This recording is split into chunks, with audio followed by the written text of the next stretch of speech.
Hello leaders and future leaders, this is retired Sergeant First Class Bites. In this video, I'm going to explain how I was able to obtain 5 military occupational specialties or MOSs. Quickly, I want to touch on why having so many MOSs can be very helpful in your military career.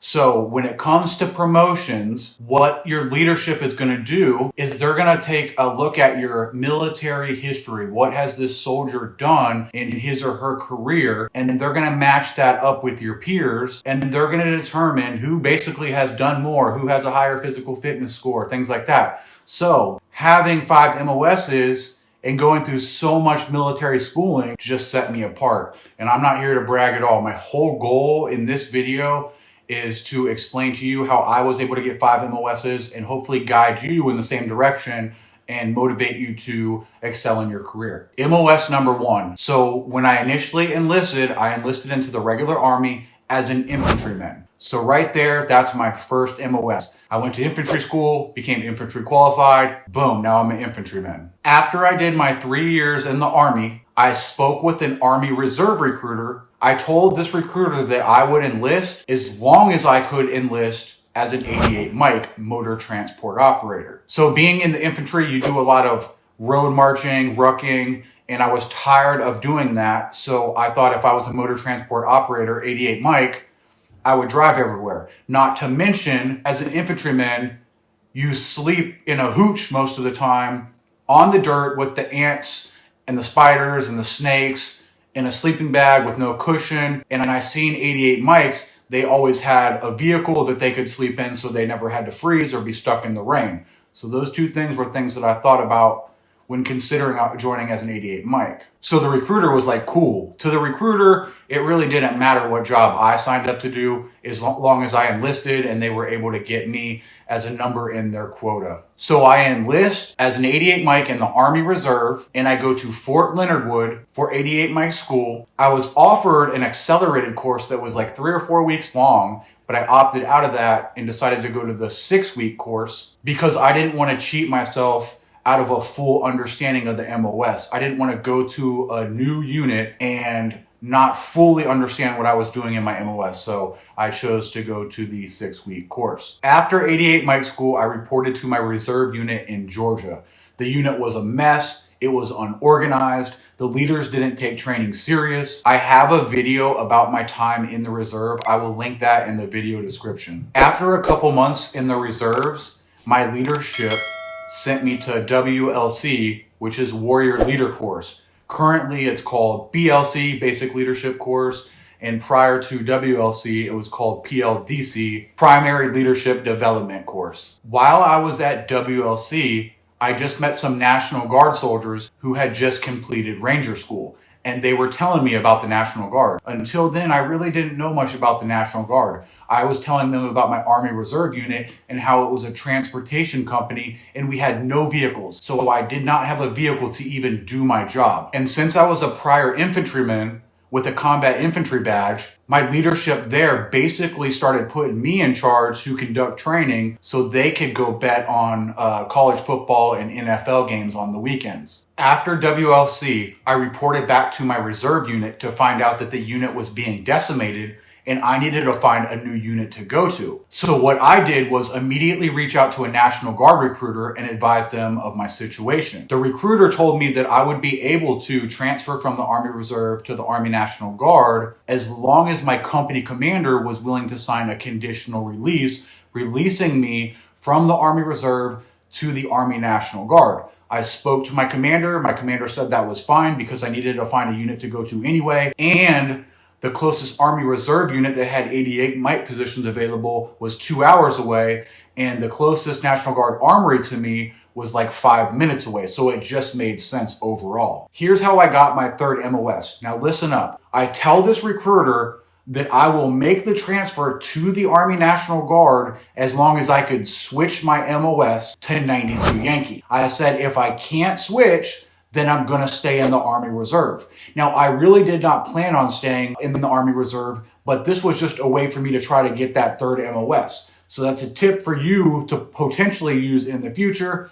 So the recruiter, though, was just like, hey, it doesn't matter to me. You know, the recruiter just wanted me as a number. Well, I got to know the recruiter pretty well, and he ended up offering me to come on full-time as a recruiter assistant. So I enlisted into the Army National Guard, and I went to 92 Yankee School, completed that course, came back, and then got on as a recruiter assistant for 30 days. After those 30 days were complete, the recruiter told me that I was doing a good job and asked if I would be willing to come on for another 60 more days of full-time orders. I agreed to that. Once those orders ended, on the M-Day side, or the part-time side, I was offered a promotion offer for E5 in Augusta, Georgia. So I accepted the offer in Augusta, Georgia, which was a couple hours away, but I was willing to make that sacrifice to get promoted to E5. When you're in E4, you're just dying to make E5, and to me, 2 hours was not a big deal whatsoever. Not long after I accepted the E5 position in Augusta, Georgia, I started having family ask me if I would be willing to move to Wisconsin to be closer to them. That sounded very appealing, but I wasn't sure how it would work out since I had just accepted this E5 position. So I report to Augusta, Georgia for the first time, and I talked to the leadership about making this transfer to Wisconsin. They really had no big deal with it, surprisingly. I had a pretty good reasoning for it. I wanted to move closer to family, career progression.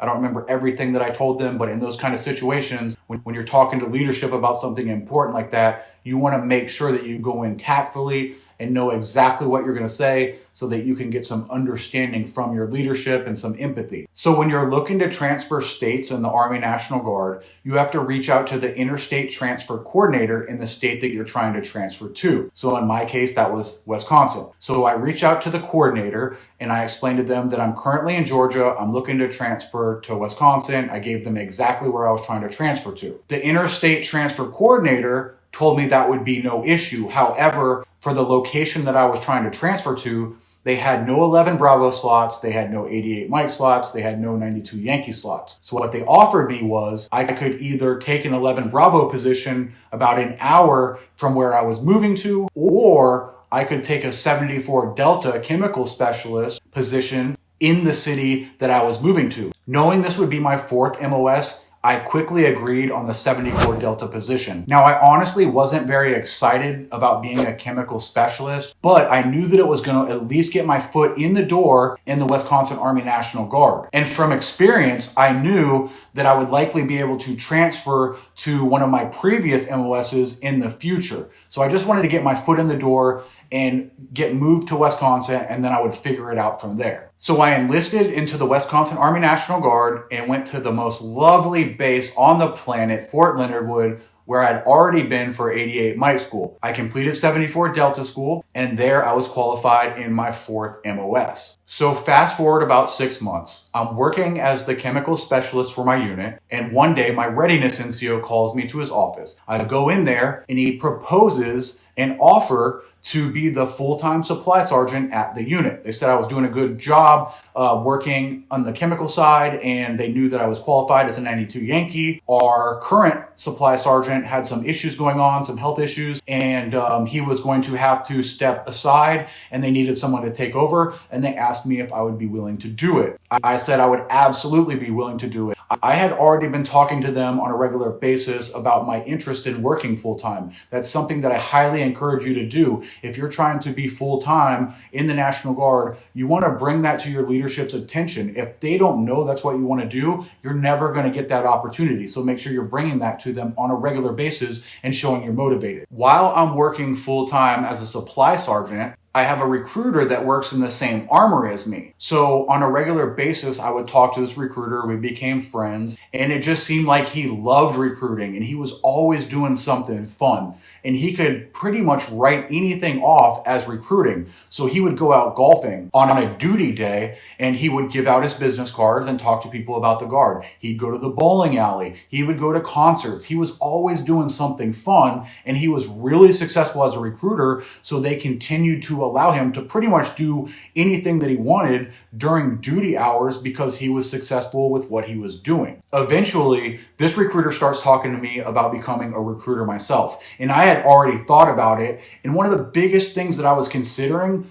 was the fact that it was going to be so rewarding to help people have a better future, to create a better future for themselves. So I ended up applying for a recruiting position. I did an interview and I was offered a position the same day that I did the interview. My only concern about the offer was the position was 3 hours away from where I currently resided, and I really liked where I lived. Basically, what I was told is if I go down there for a year or two, I'll eventually be able to make my way back to where I was currently living, or if I wanted to transfer somewhere else, it really wasn't that big of a deal in recruiting. Now, just because I accepted a recruiting position didn't automatically mean that I was a 79 Tango and was qualified in my 5th MOS. It doesn't work like that. When you become a recruiter, you have to go to recruiting school. When you complete recruiting school, you get the 79 Tango skill identifier. So it's still not an MOS. For several years, I was a recruiter and eventually got sent to 79 Tango conversion course. This course was the most academically challenging course that I had ever been to in my military career up until that point. Once I completed 79 Tango conversion course successfully, that's when they converted my skill identifier to the 79 Tango MOS. So that's how I got my 5th military occupational specialty. So I'm qualified as an 11 Bravo infantryman, 88 Mike motor transport operator, 92 Yankee unit supply specialist, 74 Delta chemical specialist, and 79 Tango recruiting and retention NCO. I hope you were able to get some takeaways from my journey and implement them into your journey. Make sure you stay vocal with your leadership about things that you want to do. You have a lot more control over your military career than you may think. Always have a plan and be prepared to sit down with your leadership and communicate that plan. You never want to go sit down with leadership and not know what you're going to say. You always need to be strategically planning your next move. If you have any questions about the military, the Army, MOSs, go ahead and comment those below. Stay alert, stay alive.